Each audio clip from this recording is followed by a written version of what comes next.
क्या आप अपने सेविंग्स बैंक अकाउंट में कैश डिपॉजिट कराते हैं और कितना कराते हैं? अगर ज़्यादा कराते हैं तो आपको आ सकता है इनकम टैक्स का नोटिस। इसका डिटेल्स जानने के लिए, इसके बारे में इंफॉर्मेशन जानने के लिए आप इस वीडियो को एंड तक देखें। बहुत इंपॉर्टेंट वीडियो है। Welcome to KCC channel. मैं हूं सीए संदीप भटनागर। पहला क्वेश्चन हमारे दिमाग में ये आता है कि क्या इनकम टैक्स रूल्स के अकॉर्डिंग कितने सेविंग्स बैंक अकाउंट आपको अलाउड है, आप ओपन कर सकते हैं? इसका जवाब है आप कितने भी सेविंग्स बैंक अकाउंट खोल सकते हैं। इसकी कोई लिमिट नहीं है।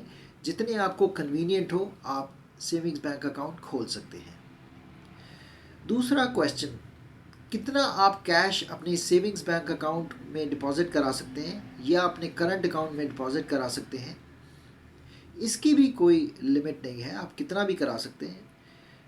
लेकिन अगर आप सेविंग्स बैंक अकाउंट में अगर 20 लाख से ज़्यादा डिपॉजिट कराते हैं और करंट अकाउंट में 50 लाख से ज़्यादा डिपॉजिट कराते हैं या विड्रॉ करते हैं, सेविंग्स बैंक अकाउंट से 20 लाख से ज़्यादा विड्रॉ करते हैं, करंट अकाउंट से 50 लाख से ज़्यादा विड्रॉ करते हैं, तो वो सारे पैन नंबर्स, उन बैंक की डिटेल्स इनकम टैक्स डिपार्टमेंट को बैंक को रिपोर्ट करनी होती है एक रिटर्न के थ्रू, जिसको हम एसएफटी रिटर्न या statement of financial transactions return बोलते हैं।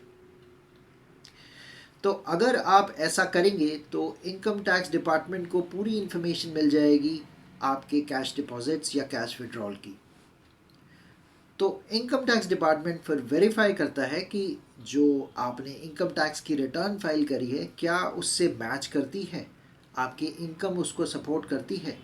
अगर नहीं तो फिर वो आपको इनकम टैक्स का एक नोटिस भेज सकते हैं और उसका आपको जवाब जितना टाइम उसमें दिया होगा उसमें आपको देना पड़ेगा।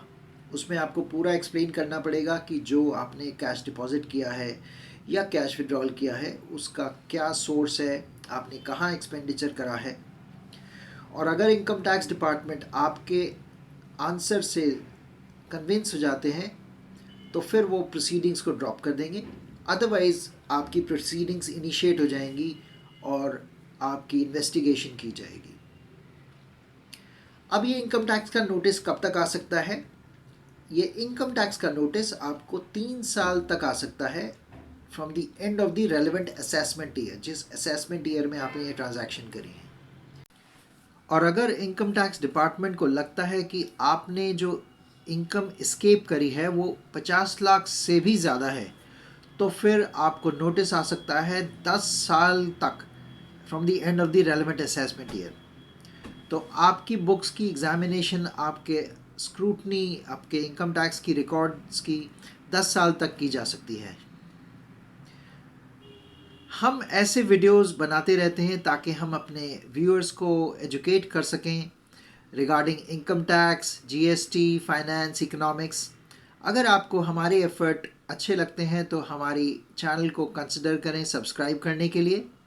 अगर आपको ये वीडियो यूज़फुल लगा है तो इसको लाइक करें और अलर्ट नोटिफिकेशन को क्लिक करें और इस वीडियो को ज़्यादा से ज़्यादा शेयर करें।